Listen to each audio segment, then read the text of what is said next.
La façade de briques était juste à l'alignement de la rue, ou de la route plutôt. Derrière la porte se trouvait accroché un manteau à petits collets, une bride, une casquette de cuir noir, et, dans un coin, à terre, une paire de houseaux encore couverts de boue sèche. À droite était la salle, c'est-à-dire l'appartement où l'on mangeait et où l'on se tenait. Un papier jaune serein, relevé dans le haut par une guirlande de fleurs pâles, tremblait tout entier sur sa toile mal tendue, des rideaux de calicot blanc, bordés d'un galon rouge, s'entrecroisaient le long des fenêtres, et sur l'étroit chambranle de la cheminée resplendissait une pendule à tête d'Hippocrate, entre deux flambeaux d'argent plaqués, sous des globes de forme ovale. De l'autre côté du corridor était le cabinet de Charles, petite pièce de 6 pas de large environ, avec une table, 3 chaises et un fauteuil de bureau. Les tomes du dictionnaire des sciences médicales, non coupés, mais dont la brochure avait souffert dans toutes les ventes successives par où ils avaient passé, garnissaient presque à eux seuls, les 6 rayons d'une bibliothèque en bois de sapin.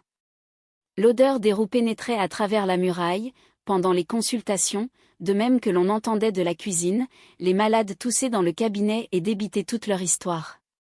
Venait ensuite, s'ouvrant immédiatement sur la cour, où se trouvait l'écurie, une grande pièce délabrée qui avait un four, et qui servait maintenant de bûcher, de cellier, de garde-magasin, pleine de vieilles ferrailles, de tonneaux vides, d'instruments de culture hors de service, avec quantité d'autres choses poussiéreuses dont il était impossible de deviner l'usage.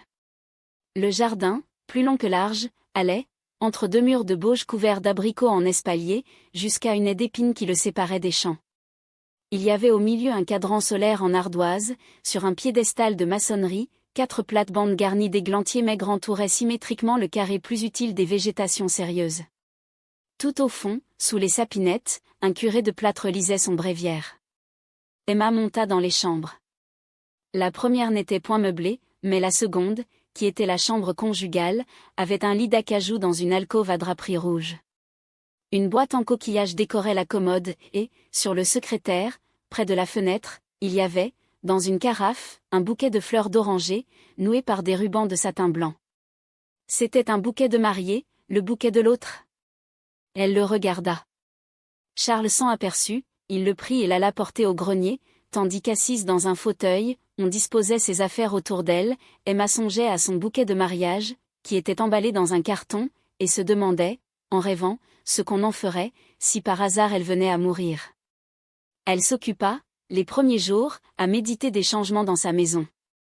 Elle retira les globes des flambeaux, fit coller des papiers neufs, repeindre l'escalier et faire des bancs dans le jardin, tout autour du cadran solaire, elle demanda même comment s'y prendre pour avoir un bassin à jet d'eau avec des poissons.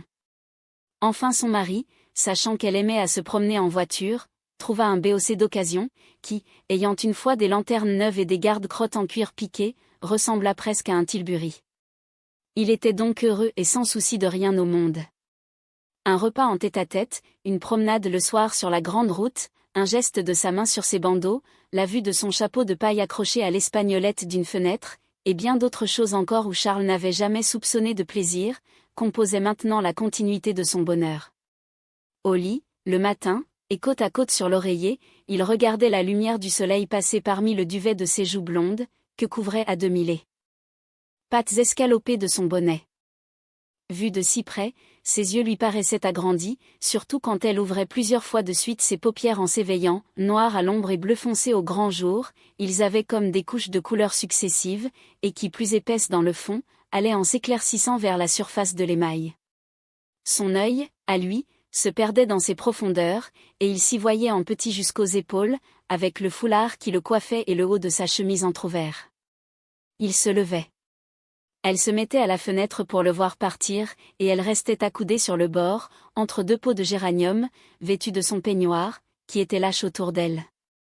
Charles, dans la rue, bouclait ses éperons sur la borne, et elle continuait à lui parler d'en haut, tout en arrachant avec sa bouche quelques bribes de fleurs ou de verdure qu'elle soufflait vers lui, et qui voltigeant, se soutenant, faisant dans l'air des demi-cercles comme un oiseau, allait, avant de tomber, s'accrocher au crin mal peigné de la vieille jument blanche, immobile à la porte. Charles, à cheval, lui envoyait un baiser, elle répondait par un signe, elle refermait la fenêtre, il partait. Et alors, sur la grande route qui étendait sans en finir son long ruban de poussière, par les chemins creux où les arbres se courbaient en berceaux, dans les sentiers dont les blés lui montaient jusqu'aux genoux, avec le soleil sur ses épaules et l'air du matin à ses narines, le cœur plein des félicités de la nuit, l'esprit tranquille, la chair contente, il s'en allait ruminant son bonheur, comme ceux qui mâchent encore, après dîner, le goût des truffes qu'ils digèrent. Jusqu'à présent, qu'avait-il eu de bon dans l'existence? Était-ce son temps de collège, où il restait enfermé entre ses hauts murs, seul au milieu de ses camarades plus riches ou plus forts que lui dans leur classe, qu'il faisait rire par son accent, qui se moquait de ses habits, et dont les mères venaient au parloir avec des pâtisseries dans leurs manchons? Était-ce plus tard, lorsqu'il étudiait la médecine et n'avait jamais la bourse assez ronde pour payer la contredanse à quelque petite ouvrière qui fut devenue sa maîtresse? Ensuite il avait vécu pendant 14 mois avec la veuve, dont les pieds, dans le lit, étaient froids comme des glaçons. Mais, à présent, il possédait pour la vie cette jolie femme qu'il adorait. L'univers, pour lui, n'excédait pas le tour soyeux de son jupon, et il se reprochait de ne pas l'aimer, il avait envie de la revoir, il s'en revenait vite, montait l'escalier, le cœur battant. Emma, dans sa chambre, était à faire sa toilette, il arrivait à pas muet, il la baisait dans le dos, elle poussait un cri. Il ne pouvait se retenir de toucher continuellement à son peigne, à ses bagues, à son fichu, quelquefois, il lui donnait sur les joues de gros baisers à pleine bouche, ou c'étaient de petits baisers à la file tout le long de son bras nu, depuis le bout des doigts jusqu'à l'épaule, et elle le repoussait, à demi souriante et ennuyée, comme on fait à un enfant qui se pend après vous. Avant qu'elle se mariât, elle avait cru avoir de l'amour, mais le bonheur qui aurait dû résulter de cet amour n'étant pas venu, il fallait qu'elle se fût trompée, songeait-elle. Et Emma cherchait à savoir ce que l'on entendait au juste dans la vie par les mots de félicité, de passion et d'ivresse, qui lui avaient paru si beaux dans les livres.